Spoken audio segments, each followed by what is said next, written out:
Olá, você está em um novo episódio da nova temporada do podcast Religião e Relações Internacionais. Hoje nós vamos explicar o cristianismo ortodoxo e a guerra russo-ucraniana e qual correlação cada um tem. Todas nós somos alunas do CEPRI, o Centro de Estudos em Política, Relações Internacionais e Religião. Meu nome é Bruna Lecrini e eu sou do terceiro período. Meu nome é Camila Rodrigues e eu sou do sexto período. Meu nome é Valesca Alves e eu sou do quarto período. Para a gente entender a correlação entre o cristianismo ortodoxo e a guerra russo-ucraniana, a gente precisa entender a fundação do cristianismo ortodoxo. O cristianismo ortodoxo e a guerra russo-ucraniana não uma questão só de fé, mas também tem uma questão de identidade nacional e política desses países. O cristianismo ortodoxo também é conhecido como cristianismo oriental. É uma das ramificações mais antigas e robustas do cristianismo, possuindo aproximadamente 500 milhões de seguidores em todo o mundo. Com base nas fontes, ele se define por sua natureza apostólica, sua estrutura de governança descentralizada e uma profunda ligação entre fé, cultura e identidade nacional. Tanto católicos quanto ortodoxos consideram-se herdeiros do cristianismo do primeiro milênio. A separação formal ocorreu no ano de 1054, num evento conhecido como Grande Cisma, resultante de disputas políticas e teológicas entre os patriarcas orientais e o bispo de Roma. Antes da ruptura, os termos ortodoxos, como fé correta, e católico universal, eram usados indistintamente por ambas as partes das igrejas, tanto ortodoxa quanto católica, para se definir como uma mesma igreja. E diferente da Igreja Católica Romana, que centralizou o poder na figura do Papa, como um monarca absoluto, a ortodoxia é descentralizada. A igreja ela é organizada em igrejas autônomas, chamadas de autocéfalas, que significam que elas têm suas próprias cabeças e elas têm uma espécie de autogoverno. Isso é bem importante para a gente entender também a questão do mundo russo, da identidade do mundo russo dentro da igreja ortodoxa. Também um ponto que eu acho muito importante ser falado é o contexto histórico do cristianismo ortodoxo na Rússia e também na Ucrânia. Porque na Rússia e na Ucrânia, a igreja ortodoxa teve um papel de extrema importância na formação da cultura, dos valores e do sentimento de pertencimento nacional de ambos os países ao longo da história. De acordo com a história do nascimento das duas nações, o Volodymyr, perdão se estou falando um pouco errado a pronúncia, mas Vladimir I de Kiev, ele aceitou o cristianismo e criou um reino devoto que antecedeu ambos os estados modernos, tanto a Rússia quanto a Ucrânia. E o cristianismo ortodoxo surgiu oficialmente após o Grande Cisma de 1054, como foi dito pela Camila anteriormente. Porque quando isso aconteceu, no caso do Grande Cisma, houve a separação entre as igrejas do Oriente e também do Ocidente. E a partir da queda da Constantinopla perante o Império Otomano no século XV, a Igreja Ortodoxa de Moscou se afirmou como a única igreja cristã verdadeira no mundo. Essa ideologia política teológica, pensada pelo monge Filofei, consolidou a visão de Moscou como a terceira Roma, sucedendo a Constantinopla e as cidades caídas de Roma, ao autoproclamar-se a autoridade cristã universal. Desde então, a Igreja Ortodoxa passou a se organizar em diferentes patriarcados autônomos, sendo o Patriarcado de Moscou, que por muito tempo influenciou e dominou as paróquias ortodoxas da Ucrânia, um dos mais importantes do mundo ortodoxo.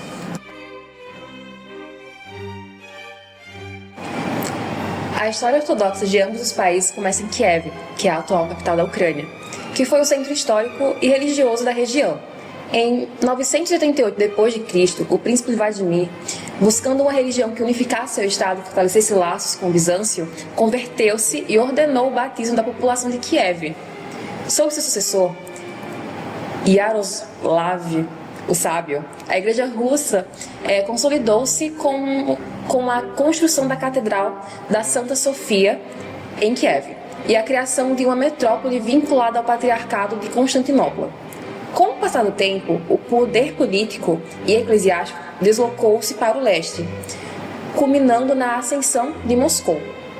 Após a queda da Constantinopla em 1453, consolidou-se a doutrina de Moscou como a Terceira Roma, que posicionava a Rússia como o último bastião de cristandade ortodoxa autêntica e atribuía ao Estado uma missão escatológica e imperial.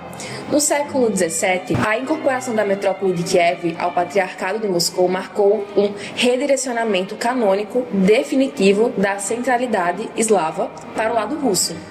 A partir do século XVIII, a Igreja Ortodoxa Russa foi absorvida pelo projeto imperial de centralização, tornando-se uma instituição nacionalizante, que reforçava a identidade russa como expressão da ortodoxia universal. Ser verdadeiramente russo significa compartilhar esse berço cultural e espiritual. Durante mais de 70 anos de governo comunista, a igreja foi perseguida e instrumentalizada pelo Estado ateu, mas sobreviveu como principal religião da região. Com o colapso da União Soviética, renasceram as reivindicações por uma ortodoxia ucraniana independente de Moscou. E agora conversando um pouco sobre onde a guerra e o cristianismo ortodoxo eles se encontram. Esse contexto da guerra russo-ucraniana, o conflito ele não vai envolver somente essas disputas territoriais e políticas. Ele também envolve questões religiosas e identitárias, como as meninas conversaram um pouco mais cedo. A Igreja Ortodoxa Russa, ela historicamente defende uma ideia chamada mundo russo, em que os russos, ucranianos e bielorrussos eles compartilham de uma mesma herança espiritual e cultural. Então, para muitos líderes russos, especialmente Putin e Kirill, essa separação da Ucrânia não seria só um problema político, ele seria também essa ruptura de uma unidade histórica desse mundo que eles acreditam. Então, a autocefaleia da Ucrânia foi tão sensível, porque não foi só uma igreja que meio que mudou de administração. Ela foi percebida por Moscou como uma perdição de uma parte da comunidade civilizacional. Essa visão ela foi utilizada pela Rússia para justificar uma influência sobre a Ucrânia e fortalecer alguns discursos nacionalistas. Mais ou menos 2 semanas depois da invasão russa ao território ucraniano, o patriarca ortodoxo russo Kirill, líder dos cristãos ortodoxos russos, uma figura política influente e um conselheiro de confiança de Putin, em seu sermão de Domingo de Perdão, que marca o início da Quaresma ortodoxa, ele utilizou um palco litúrgico para deslocar a guerra do plano puramente político para apropriar-se da narrativa espiritual também. Durante o seu discurso oficial, que foi feito em 6 de março de 2022, ele afirmou: "Entramos em uma luta que não tem significado político, mas metafísico. O que está acontecendo hoje, no âmbito das relações internacionais, não tem apenas significado político, mas se trata da salvação humana de algo muito maior." Nessa mesma perspectiva, em um discurso antes da invasão, Putin ele fez a referência histórica comum de 988 para sustentar a invasão com base na ideologia que a gente conversou antes sobre o mundo russo, e no pilar central, que é a disputa da nacionalidade ucraniana. Então, tanto Putin como o patriarca ortodoxo, eles utilizam dessa importância político-histórica da Igreja Ortodoxa para denunciar e usar a força se preciso for também, falando de qualquer tentativa de separação política ou religiosa da Ucrânia. Desse ponto de vista, a Rússia não vai estar violando os princípios cruciais que ordenam o sistema internacional, mas sim buscando, de certa forma, a união da identidade histórica, cultural e nacional da sua população. Mas, olhando pelo outro lado, a população ucraniana ela vai criticar veementemente essa leitura, observando que ela ignora um longo processo de independência e que é fundamental também para a compreensão e afirmação da identidade da Ucrânia como nação soberana. Então, nesse sentido, defender uma igreja ortodoxa independente de Moscou como forma de reforçar sua própria identidade nacional e diminuir a influência russa no país se tornou essencial para uma sobrevivência de cultura e história ucraniana. Essa tensão ela atingiu um ponto de inflexão durante a Revolução do Euromaidan entre 2013 e 2014. Enquanto os protestos contra o então presidente ucraniano pró-Rússia, Viktor, estavam escalando em certa violência, o patriarca Filaret de Kiev abriu a porta dos mosteiros para abrigar os manifestantes feridos também. Esse movimento, liderado por um discente excomungado do Patriarcado de Moscou, que criou uma nova instituição não reconhecida pela Igreja Ortodoxa Ucraniana, não pode ser lido apenas através dos valores cristãos, o que também demonstra a importância da Igreja Ortodoxa como um instrumento de força política e ordenadora da vida social. Consequentemente, a destruição de Yanukovych e a guinada pró-ocidente dentro da Ucrânia levou à anexação da Crimeia e o fomento do sentimento separatista da região do Donbass, no final de 2014, mais ou menos. Em 2018, o então presidente ucraniano Petro Poroshenko ele percebeu o significado político e a necessidade de separação entre as igrejas como um mecanismo necessário para as questões de segurança nacional e a soberania também do Estado. Então, o chefe de Estado da Ucrânia ele fez uma petição formal diretamente ao patriarca ecumênico de Bartolomeu I de Constantinopla, uma autoridade máxima ortodoxa, solicitando o decreto de independência com o pretexto que o patriarcado de Moscou funciona como um braço de Kremlin na guerra contra a Ucrânia. Bartolomeu ele aprovou o pedido da autocefaleia, permitindo o estabelecimento legal da Igreja Ortodoxa independente da Ucrânia. A proposta também foi aceita no parlamento ucraniano, conferindo um ar político oficial do Estado. O rompimento de um laço que foi hegemônico e assimétrico e durou mais de 300 anos significou um rompimento da ideia desse mundo russo e a sua legitimidade histórica em comum. Então, a gente teve como resultado a Igreja Ortodoxa Russa rompendo a comunhão com o patriarcado ecumênico. Então, na Ucrânia, o encontro da fé e a guerra ele vai assumir uma forma de resistência e de emancipação também. A busca pela autocefaleia da Igreja ucraniana ela é vista como um gesto de decolonização, porque ele rompe o elo entre a ortodoxia e o império. Vão surgir símbolos híbridos como a Santa Javelin, uma imagem da Virgem Maria empunhando um míssil que, embora seja meio controverso, ele vai refletir a fé como uma linguagem de defesa e sobrevivência em tempos de desespero, que vai trazer um contraste com a sacralização russa. Muitas comunidades ucranianas eles adotam uma espiritualidade do cuidado, transformando igrejas em abrigos para feridos e órfãos e utilizando a liturgia como um espaço de denúncia moral contra a violência. Enquanto a teologia oriental clássica vê toda essa guerra como trágica e um fracasso da comunhão, recusando essa ideia de guerra justa, a atual instrumentalização política de Moscou, ela teria abandonado essa ética da misericórdia em favor de uma teologia do império que canoniza a violência.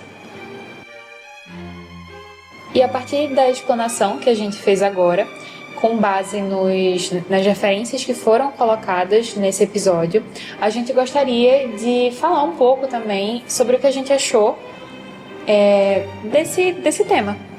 Eu achei um tema muito interessante, particularmente foi um tema que eu nunca tinha parado para ler sobre, de fato. Não é um tema que eu vejo como um tema tão prioritário nas relações internacionais, porque eu acredito que a gente olha muito para a Igreja Católica, para o neopentecostalismo, até para o budismo, mas no sentido da ortodoxia e como ela influencia certas políticas, eu nunca tinha particularmente parado para olhar sobre. Inclusive, quando a gente foi se aprofundar nas bibliografias, nas referências, eu até arrisco dizer que foi um pouco difícil de achar também. Não tivemos tantas bibliografias, procuramos também outros podcasts que falassem sobre assuntos parecidos, e os podcasts que tinham não eram podcasts tão longos e tão aprofundados. Então é um tema que tem muita abrangência para ser mais explorado. Em relação ao que eu achei também, foi um tema que abriu um pouco os nossos olhos, né, para essa região, porque certamente quando a gente comenta de igreja, principalmente igreja no geral, a gente pensa muito na igreja católica, igreja evangélica, a gente não pensa muito na igreja ortodoxa, que é um mundo à parte, né, como ele já tem essa visão do mundo russo e etc. Acaba que às vezes a gente não tem muito material sobre a Rússia em si, principalmente nessa parte que é muito importante, né, que é a influência da igreja com a sociedade perante, né, a Rússia, que passou por vários processos de imperialização e depois o processo da União Soviética com o socialismo e agora com o processo de democracia, né, E eu fico, assim, eu achei bem legal o tema, a ideia, né, que se propôs, como correlacionar, né, essa questão da religião com a guerra em específico, que é uma guerra que perdura desde 2022. E pra mim, não deixa uma lacuna, mas deixa uma porta para as pessoas começarem realmente a focar em pesquisas e, através disso, abrir um campo de pesquisa em relação à Igreja Ortodoxa e à guerra. Bom, diferente das minhas, eu não conhecia, na verdade, nada sobre o cristianismo ortodoxo. Então, para mim, foi muito interessante conseguir entender o que era, de fato, o cristianismo ortodoxo e como ele se diferencia da Igreja Católica, que para mim, assim, foi algo muito diferente. Porque a gente é muito acostumado na Igreja Católica, Bruna, por favor, me corrija se eu falar alguma coisa errada, da Igreja Católica, que a gente tem um Papa e ele meio que manda em todas as outras igrejas. Sim, é um pastor universal. Ele é o pastor universal. E, diferentemente disso, a ortodoxa, ela é autogovernada. Ela se autogoverna. Então, eu achei isso muito interessante. E também me deixou muito instigada para procurar um pouco mais sobre. Sim, é uma coisa bem interessante também, essa questão do mundo russo, deles também seguirem essa coisa de como se fosse pastor universal. Eu falo em um contexto de Igreja Católica, em uma comparação também com a Igreja Católica, até porque a Igreja Ortodoxa também é uma das maiores igrejas, das maiores religiões, pela alta população que se há no Ocidente e pela alta população que segue isso. Então, na minha cabeça, não era tão, de fato, unificado. E também não existia esse rompimento com a Ucrânia, e eu não tinha parado para analisar, de fato, esse rompimento e a correlação do rompimento com a guerra. E com isso a gente já vem encerrando o podcast. Esse tema é um tema super legal para você fazer projetos de pesquisa, artigos e o que vier na mente, porque realmente ele é um tema que você não vê com tanta frequência em materiais de relações internacionais. E eu venho agradecer o professor Fábio Nobre, que veio dar essa oportunidade pra gente de fazer esse episódio. E com isso encerramos o episódio do podcast. Espero que vocês tenham uma ótima semana e tchau!